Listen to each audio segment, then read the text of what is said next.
The urge for us to immediately run outside, find social company. If social company is not available, what do? Turn on the television, a radio, a book, a newspaper, a magazine, a handicraft work. Why? What are we doing? We are getting away from being alone with our own inner self. And why is that? Because when we look inside, we really don't like what we see inside. Oh, I am like that? No. Let me change my views somewhere else. Let me look somewhere else. Because what I am looking at inside me, I don't like it. You don't like what you are inside, but you expect the others to like you what you are inside. How interesting. If you cannot be your own friend, you expect others to be your friend. Why should they be?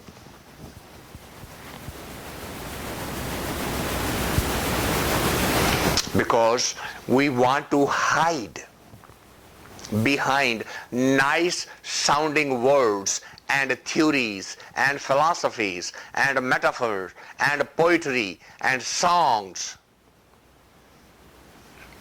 A poetic expression of our ugliness. Because if we were interested in experiencing pure love, all we need to do is go back to our memory of our first self. And we will know perfect love.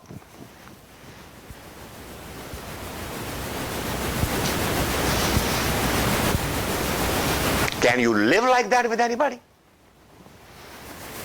Have you lived like that with anybody? Yes, you have. We all have.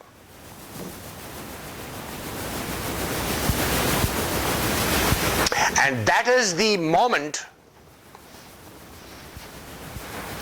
of meeting the opposite energies. When those energies are reaching their peak,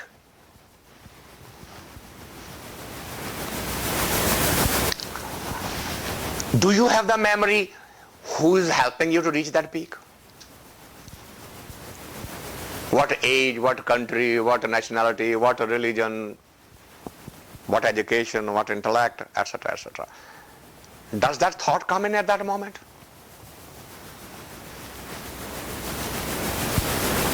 No. At that moment, there is only and one thing left. Experience the peak. That's the single thought. Are you worried about the time at that moment?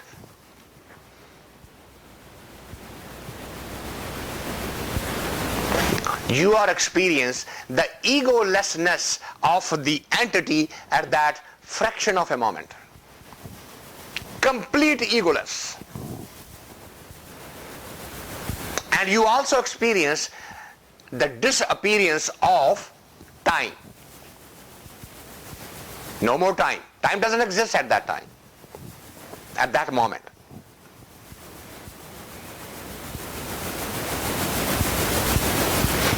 What are the two characteristics of the ultimate creator? He is egoless and he is timeless. That's the only moment you experience the egolessness and timelessness. Hence, such a great attraction, such a great pull. Because we are not living a spiritual life, what happens? We are thrown back right away. As soon as the energy drops, get away from me. Isn't it? Create that distance.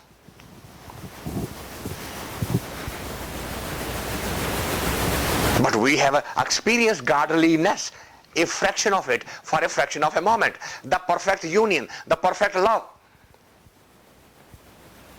Let's come back again and try again. But it doesn't stay with you. Because the nature, as I said, the nature of all physical union require separation. There's only one union which does not require separation ever. And that is your inner union with your ultimate creator.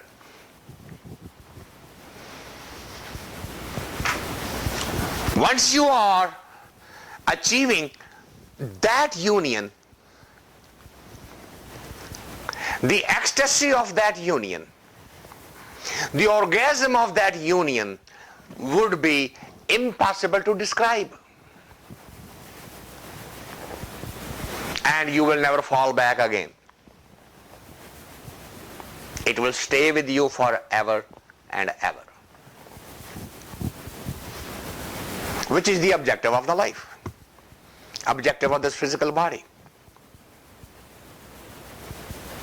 Get back to that perfect love with which you started this journey.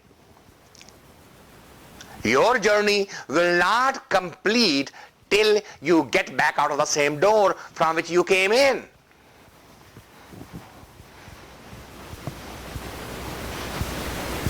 And all the masters, they are shooing that bird again and again in that direction. That's the door. Door of love. But I love my car, I love my spoon, I love my table, I love my child. No, you don't. You are misusing the term. You are abusing the term.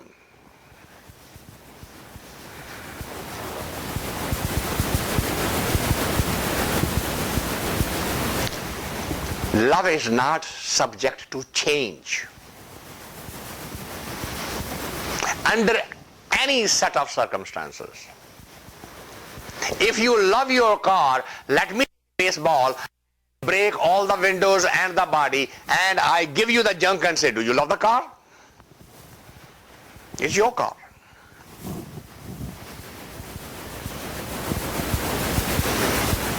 Let me take that table and deface it all over the place. Do you still love the table?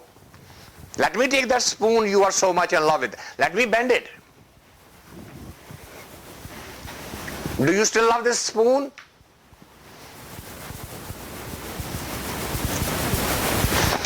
But you be whatever you want to be. The love from him will not change. You want to be a saint? He's in love with you. You want to be a sinner? He's in love with you. You want to be a murderer? He's in love with you.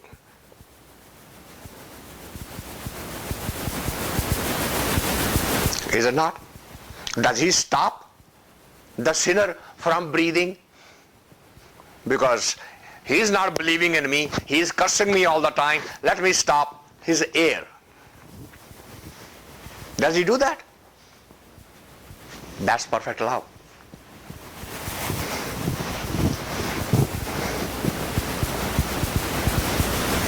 Can the mother love the child the same way? I dare every mother sitting here. Let that child start making your life miserable. And then I will ask you, what happened to your love? What happened to your motherhood?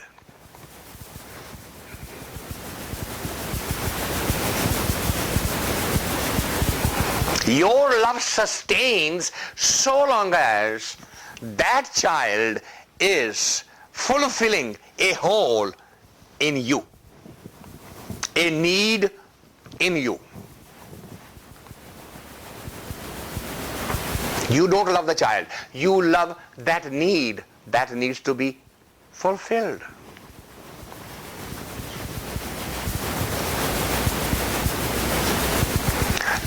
Someone asked me, how do you grieve?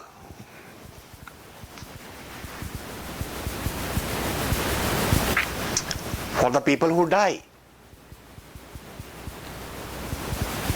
When I said nobody grieves for the people who die. We don't grieve for the people. We grieve for our needs.